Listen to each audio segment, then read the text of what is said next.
ನನಗೆ ಸುಧಾಮೂರ್ತಿ ಮೇಡಮ್ ಅವ್ರ ಬಗ್ಗೆ ಅಪಾರವಾದ ಗೌರವ ಇದೆ. ನಮ್ಮ ಕನ್ನಡದ ಹೆಣ್ಣು ಮಗಳು, ಅದರಲ್ಲಿ ಎರಡನೇ ಪ್ರಶ್ನೆ ಇಲ್ಲ.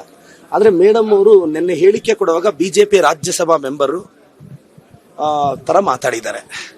ಮೇಡಮ್ ಏನು ಅಂದ್ರೆ, ಮೇಡಮ್ ಅವ್ರೇನು ಹೇಳಿದ್ದಾರೆ, ನಾವು ಹಿಂದುಳಿದವರಲ್ಲ, ನಾವು ಮುಂದುವರೆದವರು, ನಾವು ಮಾಹಿತಿ ಕೊಡಲ್ಲ ಅಂತ.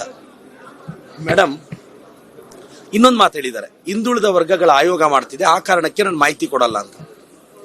ಮೇಡಮ್, ನಾವು ಬ್ಯಾಕ್ವರ್ಡ್ ಕ್ಲಾಸ್ ಕಮಿಷನ್ ಅನ್ನೋದು ಅದೊಂದು ಏಜೆನ್ಸಿ, ಮಾಹಿತಿ ಕಲೆ ಹಾಕಕ್ಕೆ.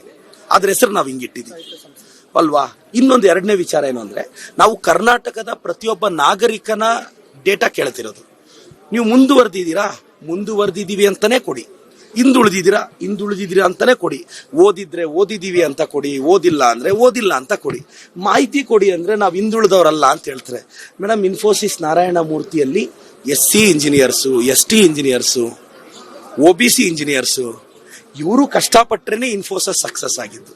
ಮೇಡಮ್ ಅವ್ರು ಇಂಥ ಹೇಳಿಕೆ ಕೊಟ್ರೆ ಪಾಪ ಅವ್ರ ಸಂಸ್ಥೆಯಲ್ಲಿ ಕೆಲಸ ಮಾಡೋ ಲಕ್ಷಾಂತರ ಜನ ಎಂಪ್ಲಾಯೀಸ್ಗೆ ಏನ್ ಮೆಸೇಜ್ ಹೋಗುತ್ತೆ? ಮೇಡಮ್, ನಿಮ್ಮ ಬಗ್ಗೆ ನನಗೆ ಇವತ್ತು ವೈಯಕ್ತಿಕ ಇದಿದೆ.